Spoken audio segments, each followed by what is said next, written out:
Welcome back. In the last topic, we discussed about dictionary and how we can create a dictionary and how we can add items to the dictionary. In the same way, in this particular topic, we are going to discuss about tuples. So what is a tuple? We discussed this concept long time back. Tuple is going to help us to get some items stored in a similar format like list. Let's do some hands-on to understand tuples better. So I'm going to create a new tuple. So I'm just going to use the normal brackets. Like when I say my underscore tuple and 1, 2, 3, 4, 5, I'm assigning these values just like a list. I'm just assigning it to my underscore tuple. By doing this, I can create a tuple. So creation of tuple is very similar to dictionary or list. Just that the way the braces are used are different. Now when I check the type of my tuple, you can understand that it's coming out as tuple. Python recognizes that you have created a tuple.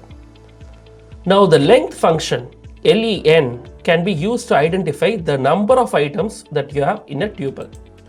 So by executing this, you can see the value 5 because we have stored 5 elements in a tuple. But remember, tuple has a feature. We cannot mutate a tuple element or add any new elements in a tuple. So when you say what is the value that is stored across in 0, it's going to change. Like for example, my tuple of 0 actually already has a value, isn't it? 1, 2, 3, 4, 5 when we stored it. My tuple of 0 index, only value carries 1. Here, when we assign 100 to it, we are trying to override that 1 with 100. Now you see the error? Tuple object does not support item assignment. So clearly compiler tells us that, look, this is a tuple. You cannot update any values that are already created. So immutable records, if you remember the property, that is something which is very important for tuple. So we cannot mutate a tuple element. I hope you have understood this. This is pretty different from the other data structures that we have studied so far. Now, can I create tuple with multiple objects? Yes, you can do that. So I can create a mixed tuple where I say 1, 4, new, bridge, different values. You can see integer, you can see string, you can see float. You can put all of them in my mixed tuple. You can do that.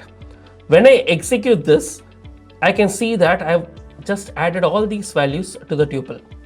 Just that if I want to change from new to old, I wouldn't be able to do that because the immutability is the feature of tuple. Now when I check these values, mixed tuple of 0 will return 1 because that's the first value.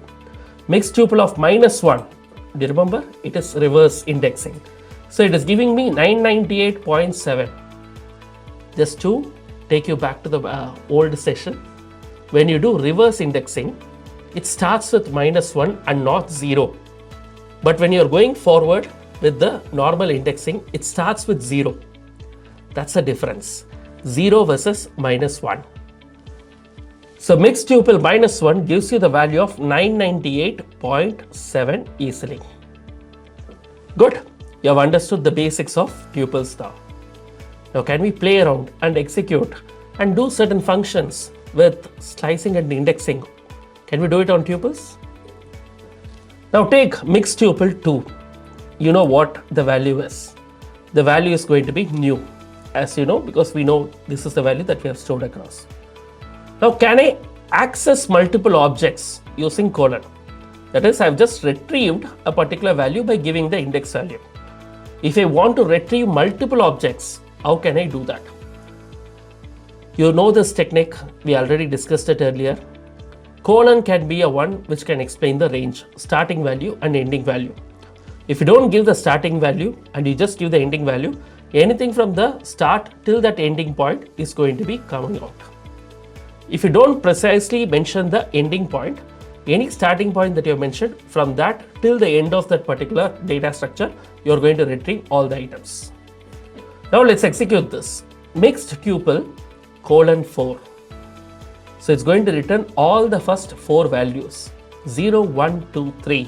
which are stored in these indices is going to come out.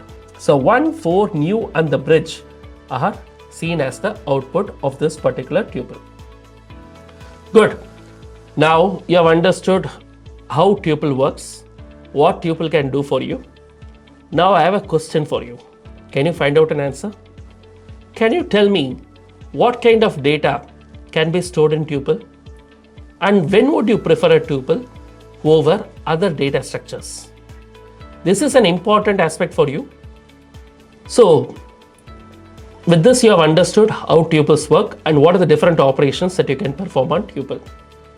Now I have a question for you. Can you find out where tuple can be used? Especially when tuple has this beautiful feature of immutability. Once you store it, you cannot change it. When do you think this property can help you out? What kind of data points can be stored across, and in what context this tuple will make more sense compared to other data structures? Think about it and share it across. Thank you. See you again in the next topic where we will learn about sets. See you in the next topic. Thank you.